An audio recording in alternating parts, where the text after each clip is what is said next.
झारखंड में रोजगार को लेकर लगातार अभ्यर्थी आंदोलन करते हुए नजर आते हैं। इसी कड़ी में आज मोहराबादी स्थित बापू वाटिका के सामने भी अभ्यर्थी धरने पर बैठे हैं। ये अनिश्चितकालीन धरना है और इसी धरने के बाद अब ये मुख्यमंत्री आवास का घेराव भी करेंगे, ऐसा इन अभ्यर्थियों का कहना है।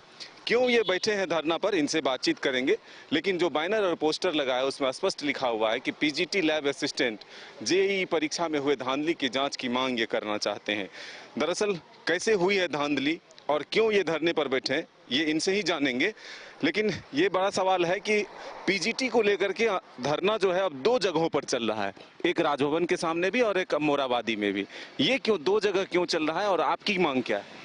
देखिए, हमारी मांग है कि ये जो पीजीटी लैब असिस्टेंट जेईई में जो घोटाला हुआ है उसका जांच हो। हमारी सिर्फ इतना ही मांग है, क्योंकि इसमें घोटाला हुआ है। और जो अब ये पूछेंगे कि वहाँ पे कौन कैंडिडेट बैठे हुए हैं, तो उसके बारे में हम आपको बता देते हैं कि वो वैसे अभ्यर्थी हैं जो पीजीटी में डायरेक्ट धांधली में शामिल है। अगर जांच हो जाएगी तो जांच का शुरुआत अगर उन लोगों से कर दिया जाए तो तुरंत घोटाला अपने आप सामने आ जाएगा।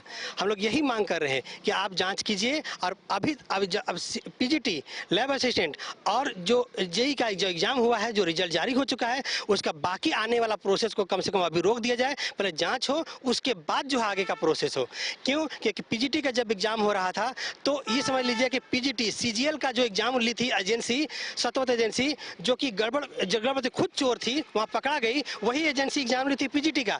वहाँ पे सेम चोरी यहाँ पे पीजीटी में भी वो कर रही थी। क्या कर रही थी? रात में क्वेश्चन पेपर आउट है और उसके बाद वो एग्जाम ले रही थी। इस तरह से क्या हुआ कि एक सेंटर है श्रेया डिजिटल, वहाँ से क्या है कि बहुत सारा कैंडिडेट पास हुआ। पास सिर्फ नहीं हुआ, ये मत समझिए कि सिर्फ वहाँ पास हुआ, वहाँ सिर्फ टॉपर पैदा हुआ है कि हर एक सब्जेक्ट का 1 से 50 तक 30 कैंडिडेट वहीं का कैंडिडेट है। तो इस तरह से टॉपर कैसे पैदा, हर एक सब्जेक्ट का टॉपर कैसे पैदा हो जाता है। और टॉपर ही नहीं, जो लोगों का सिलेक्शन हुआ है वो सभी एक ही रूम में बैठे हुए थे। और एक बात और बताना चाहते हैं कि हम लोग जो है सीएम कल्पना सोरेन मैम सब लोग से मिलने की कोशिश कर रहे हैं, हम लोग नहीं मिल पा रहे हैं। लेकिन उन लोग जो जिस पर हम लोग भ्रष्टाचार का आरोप लगा रहे हैं, उन लोग बार बार मिल ले रहा है। कैसे मिल ले रहा है, हम आपको आपके थ्रू बताना चाहते हैं कि एक मैम है कल्पना सोरेन में, सॉरी अंबा प्रसाद मैम है, उनके थ्रू बार बार वो मिलने जा रहे हैं। हम ये पूछना चाहते हैं कि जो विधायक जी का अंबा प्रसाद मैम है, उन लोग भ्रष्टाचारियों के साथ क्या कनेक्शन है, इसकी भी जांच होना चाहिए। तब पता चलेगा कि उन लोगों का जो सेटिंग हुआ है, सेटिंग किसने किया था, सेटिंग किसके थ्रू हुआ उन लोगों का, कि उन लोगों का रिजल्ट पहले पता है। और एक बात और बताना चाहते हैं कि जब ये क्वेश्चन गलत हुआ था, 150 में 50 क्वेश्चन मैथ्स का गलत हुआ था, तो हम लोग क्वेश्चन करेक्शन कराने के लिए जाते थे जीएसएससी। तो उन लोग जो वहाँ बैठा हुआ है, वहाँ पे आंदोलन में राजभवन के पास, उन लोग रिजल्ट जारी करने के लिए जा रहा था। तो अंबा जी तो जनप्रतिनिधि हैं, उनके पास तो कोई जाएगा तो वो उनको मिला देंगे, क्योंकि अब अभ्यर्थी हैं, वो कहते हैं हम अभ्यर्थी हैं तो मिला देंगे, उसमें उनका क्या कसूर है? और किस जांच की मांग करते हैं? हम लोग मांग करना चाहते हैं सीबीआई और ईडी से जांच की मांग हो। सीबीआई या ईडी इसकी जांच करे पीजीटी का एग्जाम का। जब तक जांच नहीं होता तब तक पीजीटी का आगे का प्रोसेस को रोका जाए, ये हमारी मांग है। क्यों बैठे हैं धरने पर, क्या लगता है इंसाफ मिलेगा?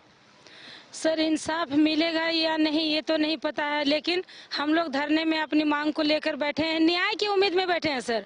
और चाहते हैं कि हमारी झारखंड सरकार हम लोगों के साथ न्याय करे, और नहीं तो फिर ये चलता रहेगा, ये अनिश्चितकालीन धरना चलता रहेगा। धरना और ये जो विरोध है, इसमें समय बर्बाद करने से अच्छा है कि अब तो 40,000 वैकेंसी आ रहा है, उसकी तैयारी में लग जाइए। नहीं सर, आप क्या कहना चाहते हैं कि इस पर समय बर्बाद करने से पहले जाकर के खाली पढ़ते रहेंगे और पढ़ के एग्जाम देंगे और एग्जाम का रिजल्ट नहीं बनेगा, न कटअप आएगा सर, न रिजल्ट पता चलेगा। सिर्फ एक रोल नंबर छाप दिया जाएगा पेपर में और उसको पास कर दिया जाएगा बिना किसी सबूत के, बिना किसी कटअप के। कैसे पता है कि उनका नंबर मेरे से ज्यादा आ गया, मेरा 114 आया, मेरा कुछ नहीं, और किन्हीं का 74 आता है तो उनका डीवी हो जाता है? कैसे होता है सर कटअप? हम झारखंड सरकार कटअप क्यों नहीं जारी करते हैं? वहाँ आपका? सर सुनीता साहब, बोकारो से। ये बताइएगा, सरकार तो कह रही है कि निष्पक्ष और पारदर्शिता के साथ जो है अब जेएसएससी परीक्षा लेगी, रिजल्ट देगी, ये भरोसा है आप लोगों को कि आगे भी जो होगा वो ठीक ठाक होगा? सर, हर काम सरकार के नीचे से होता है, सरकार को पता चलता है कि नहीं ये नहीं पता, लेकिन इतना जो सेटिंग हो रहा है पूरा का पूरा सर सेटिंग से हो रहा है। क्योंकि एक ही सेंटर से श्रेया डिजिटल से 481 कैंडिडेट कैसे पास कर जाते हैं, सिवा इन्फोटेक से सारे से 60% कैंडिडेट कैसे निकल जाते हैं? इसमें सर बहुत बड़ा स्कैम हुआ है, बहुत बड़ा धांधली हुआ। हम लोगों की सर एकदम नर्म निवेदन है सरकार से, झारखंड की सरकार से, कि इसको पहले अच्छे से जांच किया जाए, सीबीआई जांच किया जाए, तभी किसी को नियुक्ति पत्र दिया जाए, अन्यथा इस एग्जाम को रद्द किया जाए। क्योंकि इसमें बहुत बड़ा धांधली हुआ है। सेटिंग करके लोग पैसे के बल पर नौकरी लेंगे, पूरे झारखंड का बच्चों का फ्यूचर खराब हो जाएगा। ऐसे टीचर क्या ही पढ़ाएंगे सर, जो पैसा लेकर के खुद ही नौकरी करने आए हैं, पैसा से खरीद रहे हैं नौकरी, जिनको खुद पर फेथ नहीं है कि हम अपना पढ़ करके क्वालिफाई करके नौकरी लेंगे, पैसे के दम पे नौकरी ले रहे हैं। वो सर बच्चों का फ्यूचर क्या संभालेंगे सर, क्या वो बच्चों को क्या देंगे सर? उम्मीद है कि फेयर सब कुछ हो जाएगा। उम्मीद तो सर है, उम्मीद पर दुनिया कायम है सर। हमें भी उम्मीद है कि हमारी झारखंड की सरकार हम लोगों के साथ न्याय करेगी। कितना उम्र बच रहा है? खत्म होने वाली है। हाँ तो उम्र खत्म होने वाली है सर, अब नहीं तो कब करेंगे सर, इसीलिए धरना पे बैठे हैं। आखिरी दौर से गुजर रहे हैं। हाँ बस यही समझ लीजिए कि उम्र के आखिरी दौर से गुजर रहे हैं, क्योंकि इसके बाद नौकरी की उम्र खत्म हो जाएगी सरकारी जॉब की। कैसे होगा, नौकरी मिल पाएगा इस सरकार या इस राज्य में? ये जो सिस्टम है, इससे सिस्टम तो बहुत ख़राब है, लेकिन प्रयास करना है, हम लोग का कोशिश करना है। आप लोग का साथ चाहिए, ज़रूर होगा। क्योंकि इससे पहले भी काफ़ी, जैसे कि पंचायत सचिव का नियुक्ति देखिए रद्द होने के कगार में पहुंच गया था, लेकिन उसमें नियुक्ति हुआ, तो इसमें भी हो सकता है। मैं तो कहना चाहूँगा कि पीजीटी हो या टीजीटी हो या जेपीएससी और जेएसएससी हो, सब में भ्रष्टाचार चरम पर पहुँच गया है। इस चरम में भ्रष्टाचार जो पहुँच गया है, और भ्रष्टाचार के आधार पर ही, भ्रष्टाचार में पकड़ाने के बाद आज हमारे मुख्यमंत्री, जो पूर्व मुख्यमंत्री हेमंत सोरेन जी जेल में हैं, तो मैं कहना चाहूँगा कि ये जो मुख्यमंत्री हैं चंपई सोरेन जी, उनसे निवेदन है कि वे जेपीएससी या जेएसएससी में जो भ्रष्टाचार हो रहा है उस पर कड़ा कार्रवाई करें, उस पर जांच करवाए। उस पर जांच नहीं कराएंगे और जेल पकड़ाएंगे तो उन पर भी लांछन लगेगा, वो भी जेल जा सकते हैं। इसलिए मुख्यमंत्री साहब से निवेदन है कि इसको पहले जाँच करें। पीजीटी में बहुत ज़्यादा भ्रष्टाचार हुआ है, एक ही सेंटर में ये पूरा का पूरा सीट जो है, कितना वैकेंसी था? 3120 यानी लगभग 3200 के आसपास वैकेंसी था लगभग। उसमें लगता है कि सब सीटें बिकी हुई थी।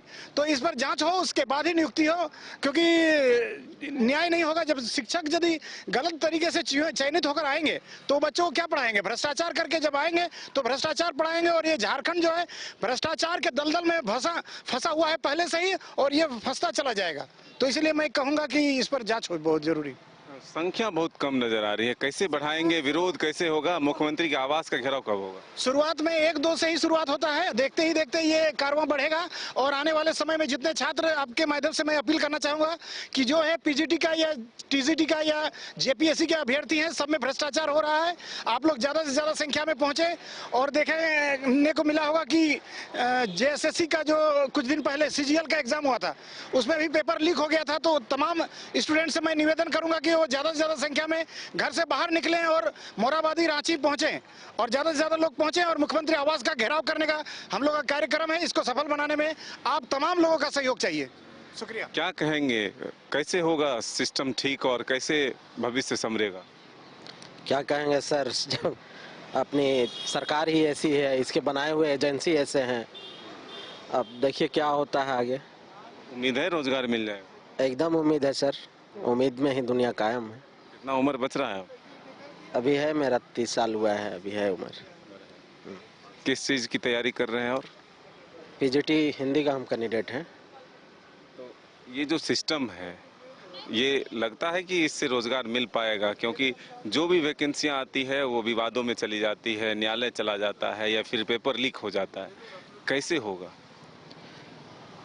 यही तो देखना है सर कि कैसे होगा। अभी हम लोग हाई कोर्ट में भी गए हुए हैं और अचानक से पेपर में लगातार रिजल्ट आ रही है, जिसके चलते आज हम लोग आए हुए हैं धरना प्रदर्शन में। मुख्यमंत्री तक अपनी बात नहीं पहुंचा पा रहे हैं? मुख्यमंत्री हम लोग अभी बात नहीं पहुंच पा रहा है। हम लोग के बात जाते हैं मिलने ही नहीं दिया जाता है, आदेश नहीं होता है, यहीं गेटे पर रोक लिया जा रहा है। अब यही जैसे सेटिंग वाले जितना भी हैं, जितना भी उन लोग पास अभ्यर्थी है, उन लोग को जैसे मैंने मिलाया जा रहा है।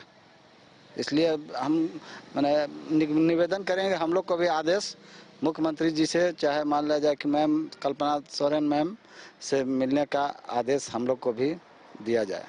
तो फिलहाल ये देख रहे हैं मोरहाबादी बापू वाटिका के सामने ये तमाम अभ्यर्थी जो हैं वो बैठे हैं। जो अब इन्हें उम्मीद है कि एक रास्ता वहीं से निकल पाएगा, एक मुलाकात मुख्यमंत्री से हो और जो कल्पना सोरेन जी विधायक हैं उनसे हो, ताकि एक सिस्टम जो बिगड़ा हुआ है उसे सुधारा जाए और एक निष्पक्ष जांच के साथ जो है परिणाम फिर से घोषित किए जाए, ताकि इनके भविष्य के साथ खिलवाड़ ना हो। अब देखना होगा क्या कुछ आगे कार्रवाई होती है। फिलहाल ये अनिश्चितकालीन धरना जारी है और मुख्यमंत्री आवास का भी घेराव ये लोग करेंगे। अपने सहयोगी राजबल्लभ के साथ मदन सिंह, न्यूज बायोस्कोप, रांची।